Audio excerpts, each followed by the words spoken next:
Adrian destroyed the masterpiece!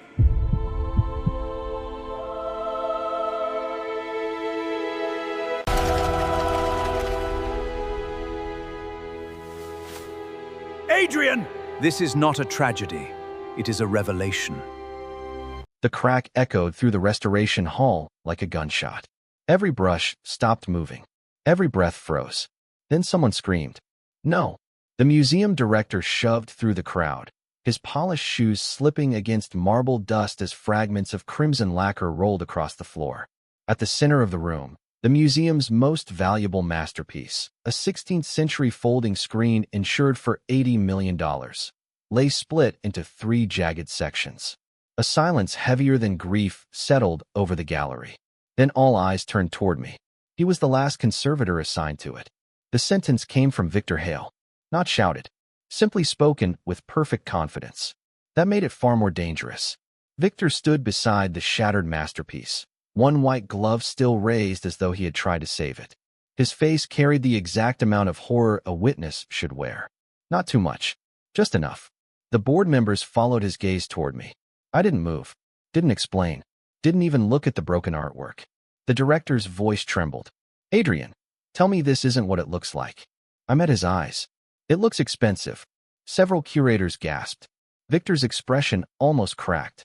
He had expected panic, excuses, denial. Instead, I simply removed my cotton gloves and folded them neatly into my pocket. One trustee slammed his hand onto the display table. "Is that all you have to say?" I remained silent. The room began filling with whispers. He finally made a mistake. I knew nobody could protect treasures forever. 20 years, ruined in one morning. Victor lowered his head with practiced sadness. I warned him the humidity controls were unstable. A lie, an elegant one. I had personally calibrated every sensor before dawn. The director rubbed his temples.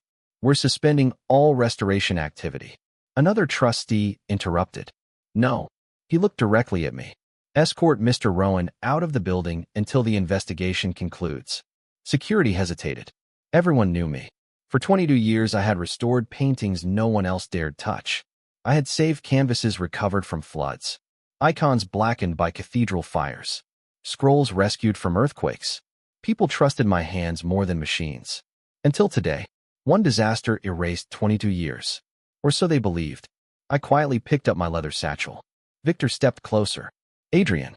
His voice carried fake sympathy. "I'm sorry." I looked at him for the first time. He smiled with his eyes.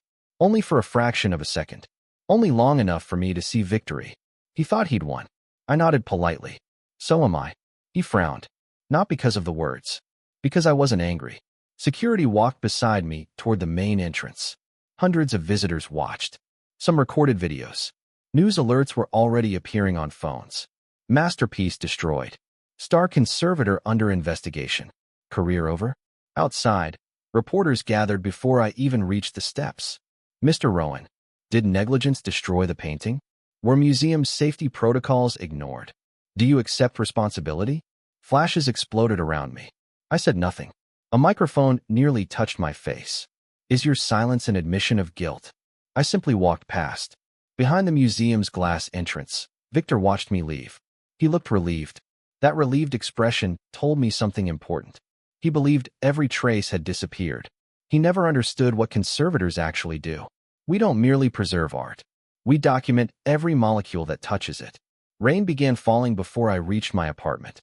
The old building smelled of cedar and linseed oil, scents that had followed me home for decades.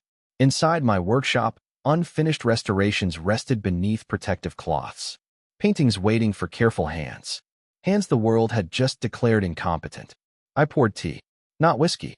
Not because I wasn't hurting. Because clear thinking mattered more than comfort. The television turned itself into noise. Museum officials have declined further comment. Possible criminal negligence. Insurance investigators. I muted it. My phone vibrated constantly. Former students. Journalists. Collectors. None received an answer. Another vibration. This one displayed a different name. Elena Brooks. Chief Forensic Analyst. I answered. "You've seen the news." "I have." A pause. Then she lowered her voice. "Tell me honestly. Was it intentional?" "No. I didn't ask if you did it." Silence settled between us. She knew me too well. Finally, I spoke. It happened exactly when I expected. Her breathing stopped. You knew? I knew someone would try. And you still let it happen? I looked toward the empty conservation table where one tiny silver case remained unopened. I protected what mattered. She didn't respond immediately. When she finally spoke, every word became deliberate. What do you need from me? Nothing. Adrian. I need everyone to do exactly what they're already doing. She understood before I finished. An investigator only catches people who believe they're safe. Victor believed he was safe. That belief was worth more than evidence. My gaze drifted toward a framed photograph on the wall. 20 years earlier, Victor stood beside me, a nervous intern smiling beside his mentor. I remembered the first lesson I'd taught him. Never restore only what people can see. He had laughed. I don't understand. One day you will. Apparently, he never had. The doorbell rang. Not once. 3 sharp knocks. Police. The officers were polite. That made everything worse. People imagine accusations arrive with shouting, handcuffs, and flashing lights. Reality is quieter, more humiliating. Mr. Rowan? Yes. We'd like you to accompany us to answer a few questions regarding the damage at the museum. I'll need my coat. Neither officer tried to stop me as I buttoned it. They glanced around my workshop instead. One looked at the shelves lined with restored ceramics. The other stared at hundreds of labeled pigment jars. So this is where you work. Sometimes. You've repaired all these? I've only helped them survive. His expression softened. Then professionalism returned. We should go. Rain had become a steady curtain by the time we reached the museum again. This time I entered through the security entrance instead of the grand lobby. The difference felt symbolic. Yesterday, I had walked through the front doors as the museum's senior conservator. Tonight, I entered through concrete corridors under police escort. The conference room had been converted into an investigation center. Insurance lawyers, board members, police, forensic technicians. Victor sat near the far end of the table. He wore concern like a perfectly tailored suit. The museum director looked exhausted. Adrian. I nodded. No one offered me a chair. I remained standing. A detective opened a folder. According to access logs, you were the final authorized employee to handle the screen before the incident. Correct. Were you aware of structural weaknesses? Yes. The room became still. Victor slowly lifted his eyes. The detective leaned forward. You knew? I knew the wooden framework had become unstable over several decades. Then why wasn't it reported? It was. Every head turned toward the director. He frowned. I don't remember receiving. You received 3 reports. I named the dates without hesitation. The third included recommended restrictions on public handling. The director looked at his assistant. She hurriedly searched through archived files. Victor shifted slightly. Barely noticeable. But I noticed. Minutes later, she looked up. There are reports. The director blinked. I never saw these. You signed the acknowledgement page. His face drained of color. I trusted administrative routing. No one spoke. The detective made another note. So you fulfilled your obligation. Yes. Victor finally joined the conversation. But that doesn't explain today's collapse. No, it doesn't. His confidence returned. The detective asked the next question. Did anyone else have access? Victor answered before I could. I assisted him several times this week. The detective looked between us. Were you alone with the artwork? Victor smiled sadly. Only briefly. I watched him. He had rehearsed every sentence, every expression. He believed consistency meant innocence. He had forgotten curiosity. The detective turned toward me again. Do you suspect anyone? No. Victor almost smiled. The detective frowned. You're refusing to cooperate. I'm refusing to speculate. That answer irritated nearly everyone in the room. Except Elena. She entered carrying a sealed evidence case. She acknowledged no one until she reached the detective. Initial microscopic survey is complete. The detective accepted the report. Anything significant? She glanced at me. Only for a heartbeat. Then back to the file. We're continuing laboratory analysis. Nothing more. Victor relaxed. He mistook restraint for emptiness. He didn't know Elena never discussed incomplete evidence. Hours passed. Questions repeated. Timelines reconstructed. Eventually, the detective closed the folder. You may leave the city pending further notice. I wasn't planning to leave. Outside the conference room, Victor caught up with me. You handled that well. So did you. He smiled. I know this must hurt. I looked through the glass wall toward the shattered masterpiece. It does. For what it's worth. He hesitated convincingly. I argued against suspending you. Thank you. His smile widened. People became uncomfortable when kindness met betrayal. It robbed betrayal of its satisfaction. He searched my face for anger, for resentment, for fear. Finding none unsettled him. As I walked away, he called after me. Do you think they'll ever restore it? I stopped without turning around. Everything leaves a trace. He laughed softly. You always say things like that. Because they're true. I continued down the corridor. Behind me, his footsteps faded. Ahead, Elena emerged from a side laboratory. She didn't stop walking as she passed. She spoke so quietly only I could hear. He touched it. I know. We found something unusual. I know. She finally looked at me. You really expected this. I expected ambition. She exhaled slowly. Then tomorrow changes everything. No. I watched investigators carrying sealed evidence deeper into the laboratory. Tomorrow, I said quietly, he'll make his first real mistake. Somewhere beyond those walls, Victor believed the investigation had already begun. He had no idea. The investigation I wanted had only just started. The museum opened the next morning without its centerpiece. The empty display chamber drew more visitors than the masterpiece ever had. People always gathered around absence. I stood across the street inside a quiet cafe, watching the entrance through the rain-speckled window. No one noticed me. That was exactly how I wanted it. My suspension had become public overnight. Comment sections called me arrogant. Former patrons questioned my reputation. Television experts who had never held a restoration brush debated whether I had simply become too old. I stirred my untouched coffee. Silence had a cost. I had chosen to pay it. The cafe television showed Victor standing before reporters. His tie was dark blue today. His voice steady. Our priority is preserving the museum's integrity. One reporter asked, can the damaged screen still be restored? Victor lowered his head. It would require extraordinary expertise. He paused. Unfortunately, Mr. Rowan is no longer in a position to help. The audience murmured sympathetically. A perfect performance. He never accused me directly. He simply occupied the empty space my absence created. That was far more effective. The woman behind the counter glanced at the screen. Such a shame. I smiled politely. Art survives longer than gossip. She shrugged. I hope so. My phone vibrated. Elena, can you come to the conservation lab? No. A brief silence. You don't even want to hear what we found. I already know enough. You sound strangely calm. I need Victor to remain confident. She lowered her voice. He requested full access to the damaged panels this morning. I closed my eyes. There it is. You expected that too? He can't resist. Why? Because guilty people always return to the scene. Not to admire it. To control it. To erase what they forgot. I'll call you later, she whispered. The line disconnected. Across the street, Victor exited the museum carrying a slim leather portfolio. He looked relaxed, even cheerful. He climbed into a black sedan and disappeared into traffic. I finished my coffee without rushing. Then I walked in the opposite direction. Not toward the museum, toward my workshop. If Victor wanted to manipulate evidence, he would. If he wanted to rewrite history, he would try. The only thing I refused to do was stop him too early. My workshop smelled exactly as it always had.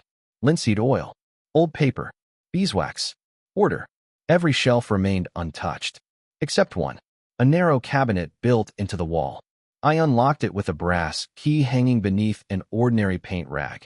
Inside rested dozens of archival notebooks. Every restoration I had completed over 22 years.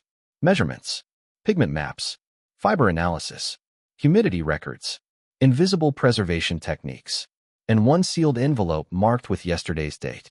I placed it on the table but didn't open it. Instead, I picked up another notebook. Victor's internship evaluations. His handwriting filled the margins. Questions, observations, ambition.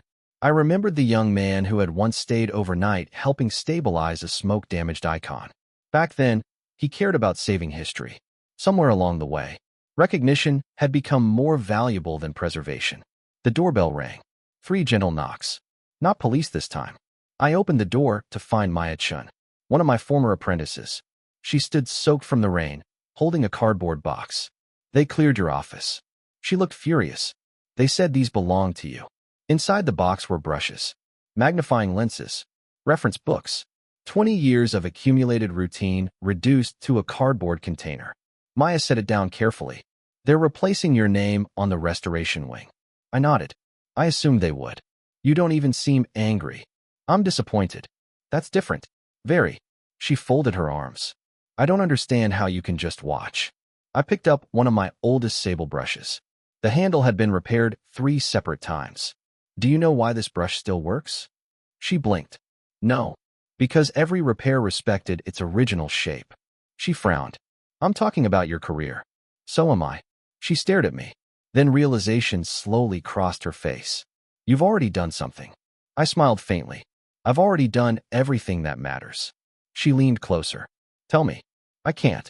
Because of the investigation? No. Then why? Because if fewer people know. I carefully returned the brush to its case. Fewer people can accidentally warn him. Maya became very quiet. For the first time since entering, she stopped asking questions. Before leaving, she looked back. I still trust you. The words lingered long after she closed the door. Trust. It was never loud. It simply remained. Late that afternoon, Victor requested a private meeting with the museum board. He thought no one outside the room knew. He was wrong. Not because anyone betrayed him. Because institutions leave paper trails. An old trustee, Harold Whitmore, called me instead. I shouldn't be speaking to you. Then don't. I only wanted you to know. He hesitated. Victor proposed becoming acting chief conservator. I looked out the workshop window. The rain had finally stopped. Did the board agree? They're considering it. So quickly. Public confidence needs a face. And he volunteered. Harold sighed. He said stability matters. Of course he did. Power always arrived disguised as responsibility. Thank you for telling me. I wish things had happened differently. So do I. After the call ended, I stood silently for several minutes. Not because I was surprised. Because timing mattered. Victor wasn't merely escaping blame. He was climbing. That meant he believed every obstacle beneath him had already disappeared. Confidence makes careful people careless. Exactly what I needed. Meanwhile, inside the museum, Victor unlocked the restricted conservation room using his temporary authorization. The damaged masterpiece rested beneath controlled lighting. 3 shattered panels. Thousands of broken fragments. A forensic camera overlooked the room. Victor glanced toward it, then smiled. The batteries were removed this morning. He whispered it to himself. He had arranged that. He approached the central panel wearing fresh cotton gloves. His breathing remained steady. From his pocket, he removed a tiny microfiber cloth soaked with a nearly invisible solvent. He gently wiped along the broken lacquer edge. Once, twice, 3 times. Then he stopped. Something wasn't coming off. His smile faded. He leaned closer. What? He rubbed harder. Nothing changed. The mark remained. Not visible. Not ordinary. Something beneath the surface resisted every solvent he carried. A knock echoed through the laboratory door. Victor nearly dropped the cloth. Who's there? Elena's voice answered. We're ready to continue imaging. Victor quickly returned everything to his pocket. I'm just checking the environmental seals. Open the door. He did. Elena entered carrying a sealed equipment case. Her expression remained unreadable. She noticed nothing, or seemed not to. Leaving already? Victor smiled. Just making sure everything's protected. She nodded. As Adrian always said. She deliberately paused. Everything leaves a trace. For the first time all day, Victor forgot to smile. That evening, Elena called me. He tried. I know. You knew he would touch it. I knew he couldn't help himself. She hesitated. The laboratory confirmed something else. I waited. The invisible forensic markers. Her voice carried quiet amazement. They weren't added after the damage. No. They've been inside the restoration layers for years. Every major treatment. You embedded them every single time. Every masterpiece I ever restored. Silence. Finally she laughed once. Not from humor. From disbelief. You spent 2 decades preparing for a betrayal that hadn't happened yet. No. I looked at the fading light beyond my workshop window. I spent 2 decades preparing for human nature. Another long silence followed. Then Elena spoke softly. Victor has no idea what he's walking into. I closed the notebook on my desk. No.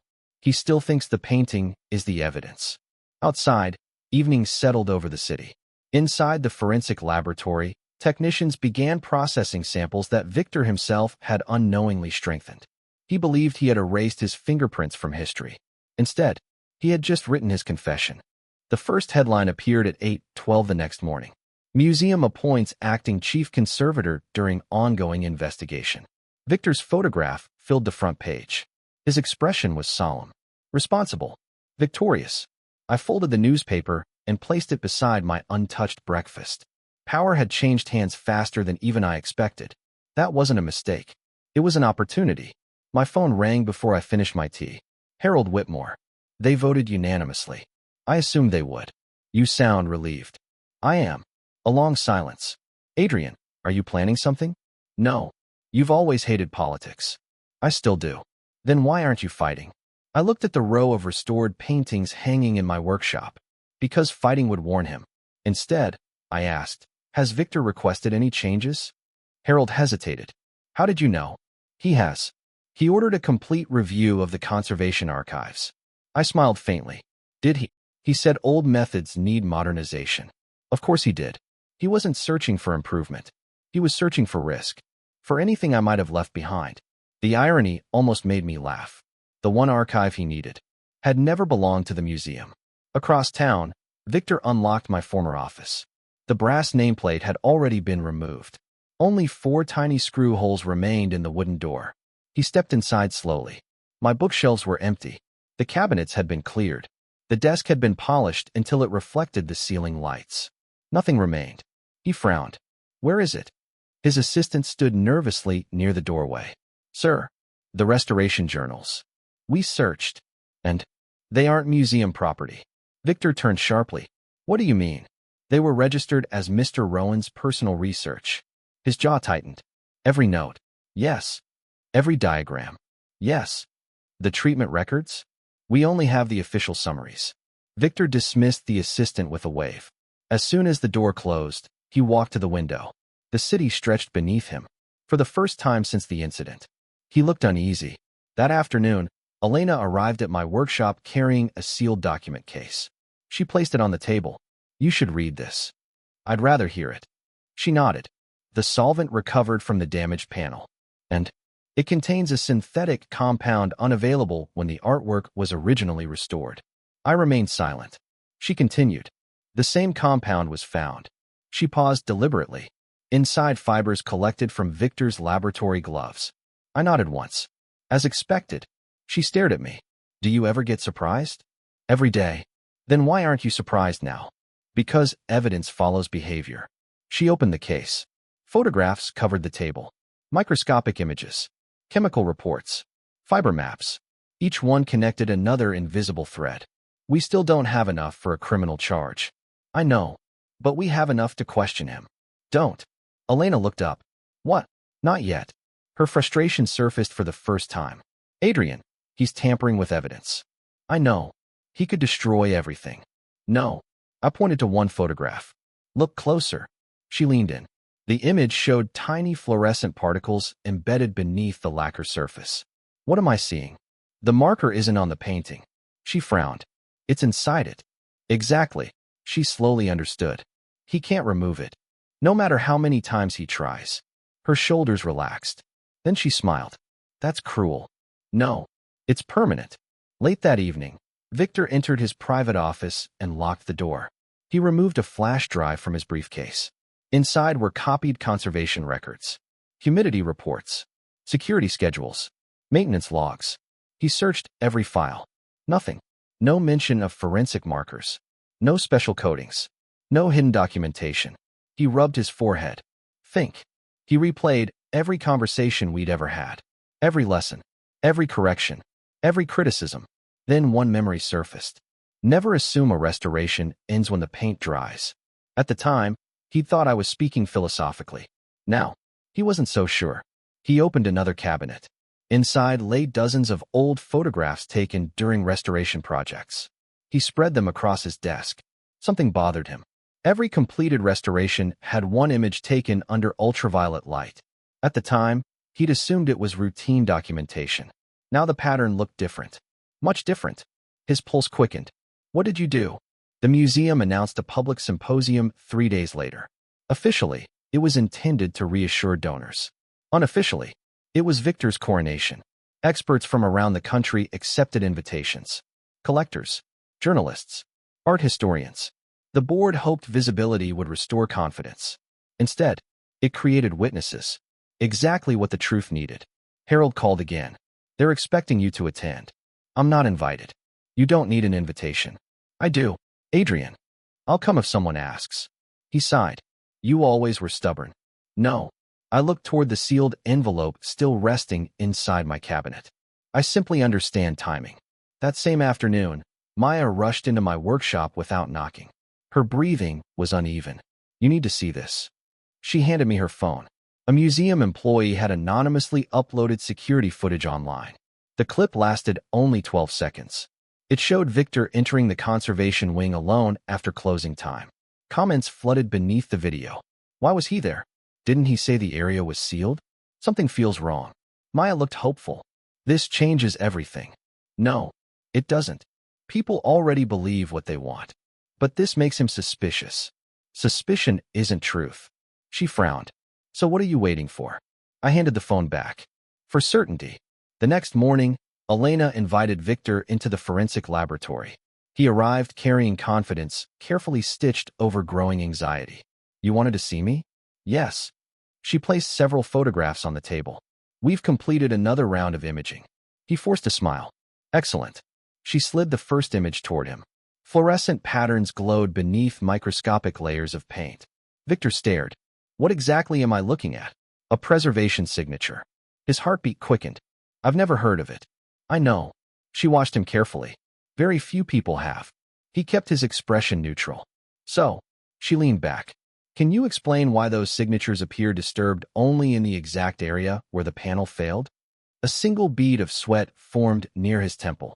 I'm not a forensic specialist. No. You should ask Adrian.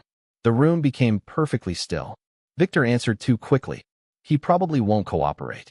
Elena smiled politely. We haven't asked him. His fingers tightened beneath the table. One careless sentence. One unnecessary assumption. One more thread. That evening I received an unexpected visitor. A silver-haired woman stood outside my workshop carrying a weathered leather portfolio.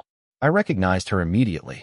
Margaret Ellison, the retired conservator who had trained me 30 years earlier. She stepped inside without ceremony. I watched the news. I assumed you would. She placed the portfolio on my workbench. You finally used it. I looked at the worn leather cover. I hoped I never would. She opened it.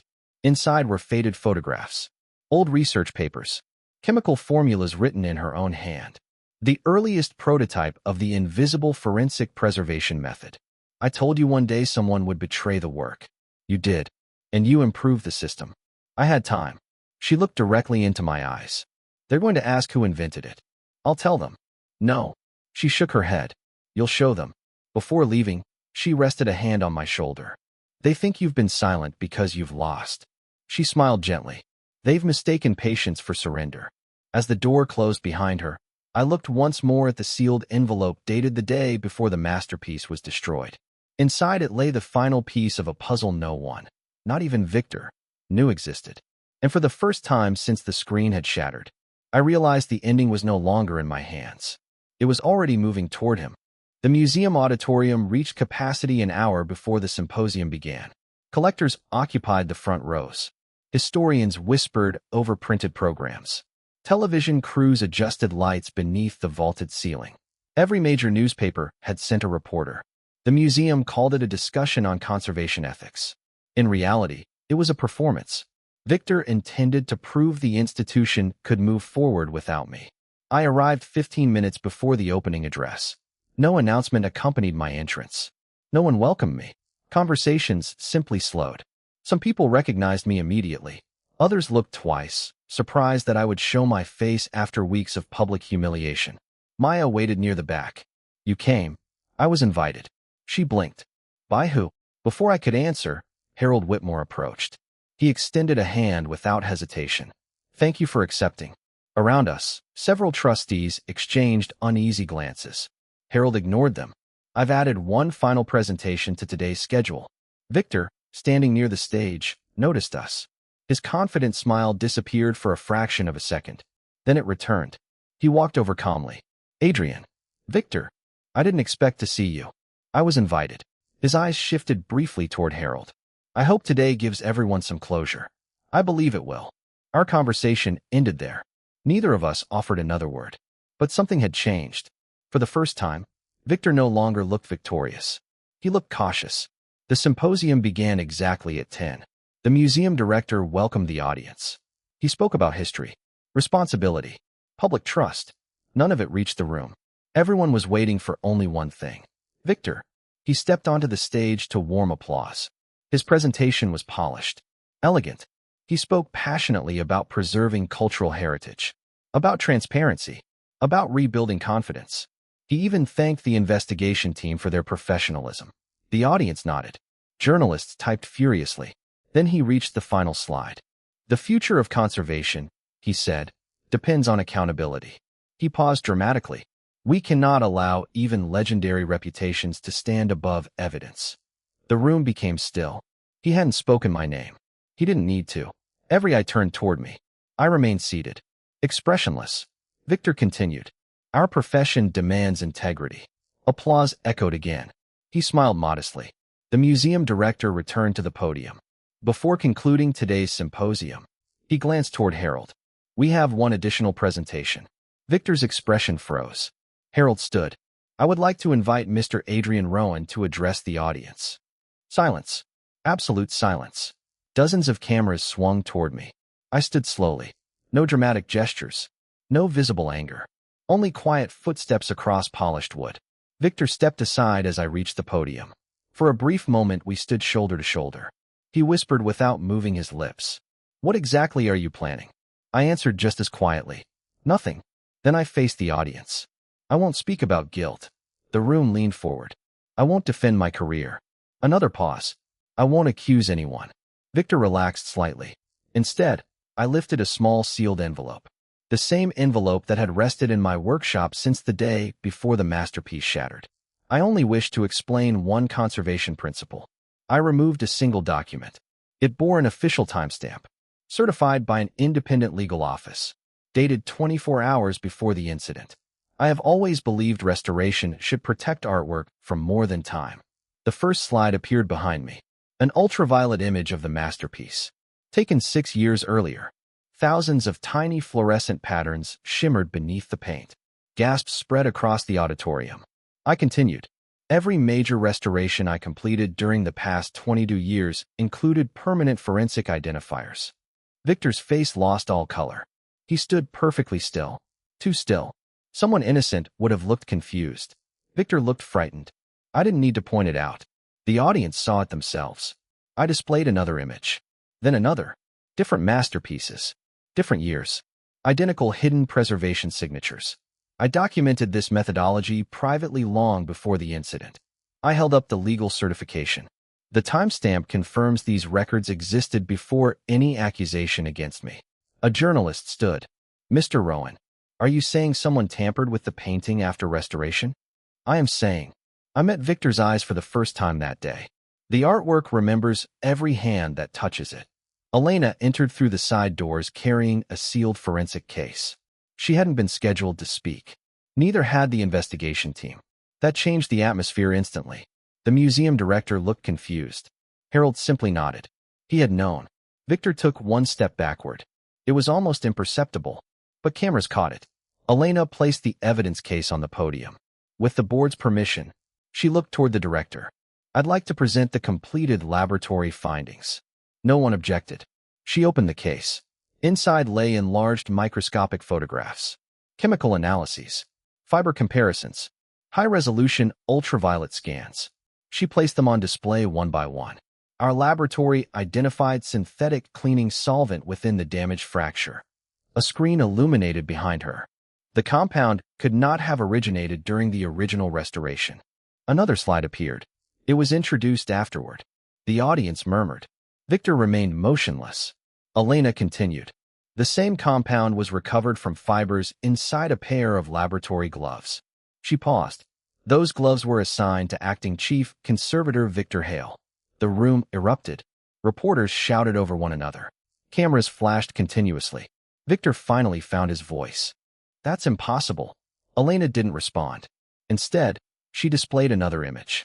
Fluorescent forensic markers, perfectly intact beneath untouched paint, except where someone had repeatedly rubbed the damaged edges. There is only one explanation for this disturbance. She looked directly at Victor. Someone attempted to remove evidence after the artwork had already been damaged.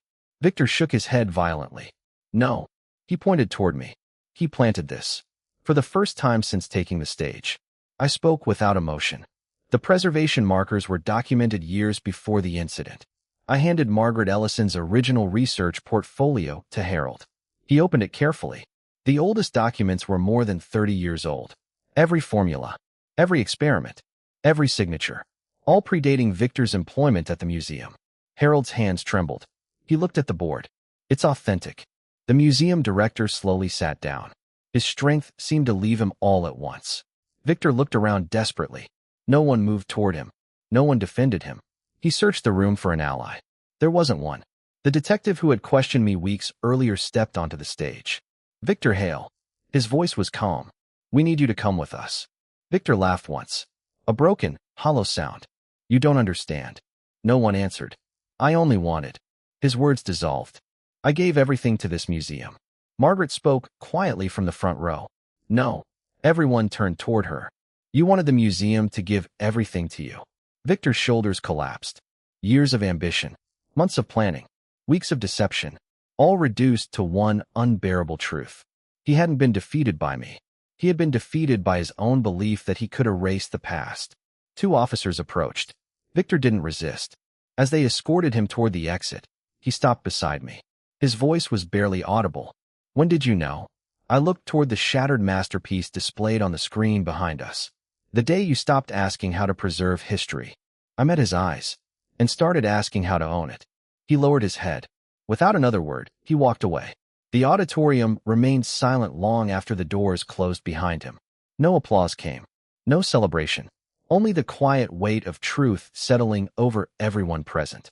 For the first time since the masterpiece had been broken, no one looked at the shattered artwork.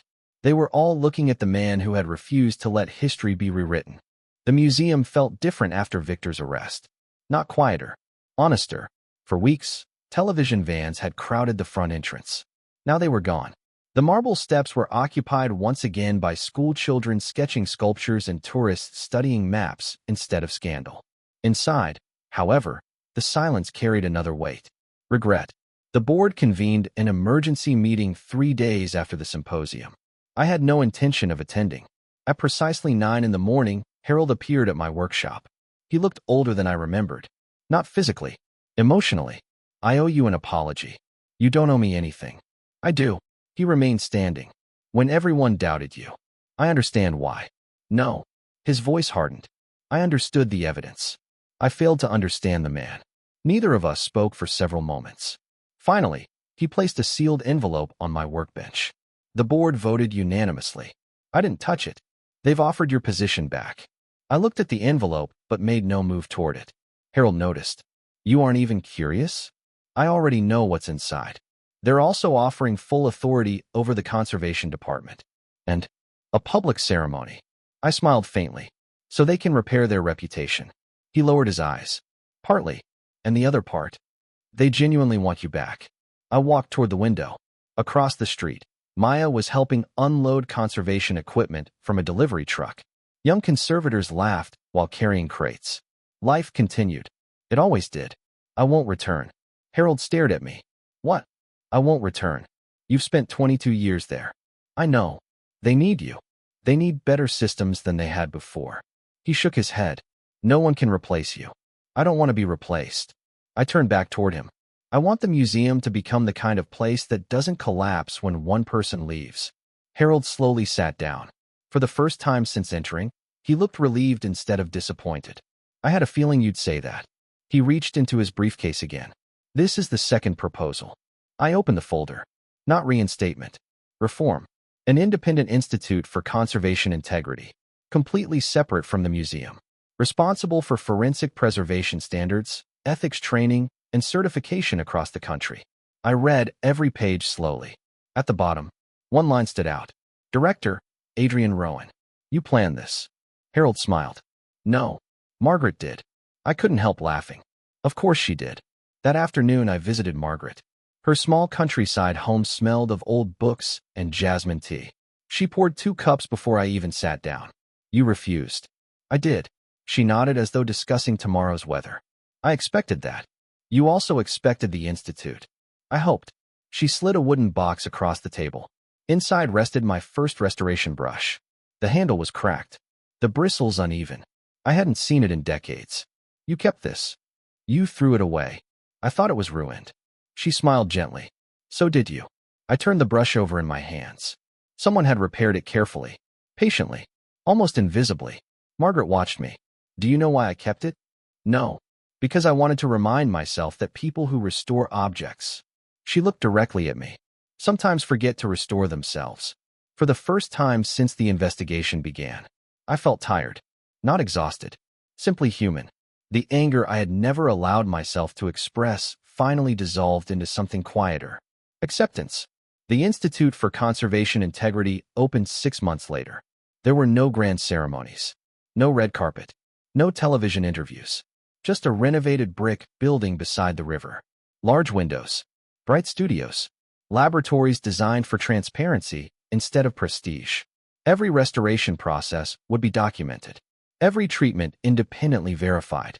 Every major artwork permanently protected through forensic preservation markers. Not because I expected betrayal.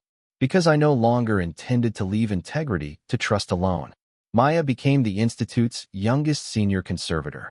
She still asked too many questions. I considered that a strength. Elena directed the forensic laboratory. She insisted every trainee spend time studying both chemistry and ethics. You can't separate the two, she often said. She was right. Harold retired from the museum board 2 months after the reforms passed. He occasionally visited with pastries no one needed. Margaret lectured twice a month despite claiming she had retired years earlier. No one believed her. One rainy afternoon, a delivery truck stopped outside the Institute. The driver carefully unloaded a familiar wooden crate. The museum's shattered masterpiece. I looked at the paperwork. On permanent loan for restoration research. The museum no longer wanted it hidden away. They wanted future conservators to learn from it. Maya stood beside me. Can it be repaired? I rested my hand gently against the damaged frame. Yes. Will it ever look the same? No. She seemed disappointed. I smiled. It doesn't have to. She frowned. I don't understand. History shouldn't erase its scars. She looked at the broken lacquer again, then slowly nodded. So we preserve the damage too. Exactly. We spent the next several months stabilizing the screen. Not disguising the fractures. Respecting them. Future generations would see both the original masterpiece and the cost of human ambition.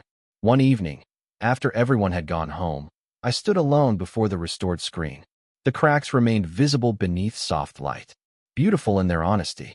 My phone buzzed. A news notification. Victor Hale had accepted a plea agreement. He would never again work in museum conservation. I locked the screen without opening the article. There was nothing left to learn. Consequences had already spoken more clearly than punishment ever could. I switched off the workshop lights. Outside, rain began falling gently across the river. Inside, surrounded by restored histories and honest scars, I finally realized something I hadn't understood when all of this began. For years, I believed my purpose was protecting masterpieces. I had been wrong. My real work had always been protecting the truth they carried. The invitation arrived almost 1 year after Victor's arrest. It wasn't printed on expensive paper. There was no gold seal. Only a simple cream-colored envelope with the museum's crest in the corner. I opened it at my workbench. Inside was a handwritten letter. Mr. Rowan, the museum has completed its reconstruction. The conservation wing will reopen next month. The board would consider it an honor if you would unveil the restored East Gallery. No speeches are required. Only your presence. No signatures. No elaborate promises. Just sincerity. I folded the letter carefully and placed it back into its envelope. Maya looked up from the microscope. You're going. I haven't decided. She smiled. You already have. I raised an eyebrow. What makes you so certain? Because a year ago, she removed her gloves. You would have said no immediately. I couldn't argue with that. Instead, I looked around the Institute. Students quietly examined pigments beneath ultraviolet lamps.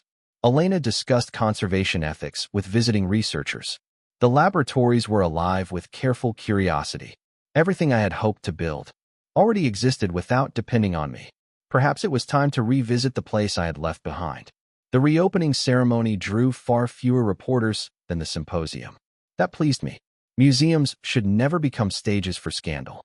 When I entered through the familiar front doors, the security guard recognized me immediately. His face reddened. "Mr. Rowan." He stood awkwardly. You were doing your job." "I'm still sorry." I smiled. "I know." He relaxed. Small forgiveness often carried the greatest weight. Inside the main hall, almost everything had changed. Brighter lighting, open conservation studios behind glass walls, educational displays explaining restoration methods. Visitors could now observe conservators working in real time. Transparency, not secrecy. Harold had once said institutions survive by adapting. Standing there, I finally believed him. The museum director approached. He looked noticeably older than the last time we had spoken privately. "So much has changed." "It has. I should have trusted you. You should have trusted the process." He nodded slowly. "That's a fair criticism." For several moments, we simply looked around the renovated gallery. Finally, he spoke again. "We preserved your office." I turned toward him. "What?" "No one occupied it." "Why?" "We realized." His voice softened. "It never belonged to the position. It belonged to the work." I followed him upstairs. The brass nameplate had been restored. Adrian Rowan. Nothing inside had been recreated as a shrine. Instead, the room had become a teaching space. My old workbench remained. Beside it stood new equipment. Display panels explained conservation ethics. One wall carried a simple sentence engraved into polished walnut. "Everything leaves a trace." No name beneath it. No attribution. It didn't need one. Later that afternoon, the restored masterpiece was unveiled. Not hidden, not disguised. Its repaired fractures remained visible beneath carefully balanced light. Visitors gathered quietly. One little boy tugged on his father's sleeve. "Dad." "Yes." "Why didn't they make it perfect again?" His father hesitated. Before he could answer, I knelt beside the child. "Because perfect things don't teach us very much." The boy looked at the golden repair lines. "But it's broken." It was. "Isn't that bad?" "Sometimes." I smiled gently. "But sometimes surviving is more beautiful than pretending nothing happened." The boy studied the screen for another long moment. Then he nodded with surprising seriousness. "I like it better now." So did I. As the museum emptied that evening, one final visitor remained. A young conservator stood alone before the restored screen. He couldn't have been older than 25. When he noticed me, he straightened immediately. "Mr. Rowan?" "Yes. I studied your restoration journals." I laughed softly. "I thought those stayed private." "They did." He smiled nervously. "Until you donated copies to the Institute." I had almost forgotten. Knowledge hidden too carefully eventually disappeared. Knowledge shared responsibly endured. The young man hesitated before asking his next question. "May I ask something?" "Of course." "Weren't you angry?" I looked once more at the masterpiece. "I was." "Then how did you forgive him?" "I didn't." His expression shifted with confusion. "You didn't?" "No." I folded my hands behind my back. "Forgiveness isn't something you owe another person." He remained silent. I simply stopped allowing his choices to determine mine. The young conservator absorbed those words slowly. "I think that's harder." "It is. But it lasts longer." He thanked me quietly before leaving. His footsteps echoed through the nearly empty gallery until only silence remained. I walked through the museum one last time. Past sculptures, ancient maps, porcelain older than entire nations. Every object carried invisible fingerprints from countless generations. Artists, collectors, soldiers, thieves, restorers. History had survived all of them. Outside, dusk settled over the city. The river reflected ribbons of gold beneath the fading sky. My phone vibrated. A message from Maya. The students finished cataloging the Ming collection. "No disasters today." I smiled. "Good." A second message appeared. "When are you coming back?" I typed only 3 words. "Already on my way." I slipped the phone into my pocket and looked back at the museum one final time. For 22 years, I had believed those walls were the center of my life. They weren't. They had simply been one chapter. The real legacy had never been a title, an office, or a reputation. It was every student who chose honesty over recognition. Every conservator who understood that protecting history also meant protecting truth. Every institution willing to admit its mistakes before they became traditions. I turned away without regret. Behind me, the museum lights illuminated a masterpiece that would never be flawless again. Ahead of me waited a new generation that no longer needed perfection to recognize value. The evening breeze carried the scent of rain and old cedar as I crossed the bridge toward the institute. For the first time in many years, there was nothing left to prove, nothing left to defend, nothing left to reclaim, only work worth doing. And that, I realized, had always been the true masterpiece.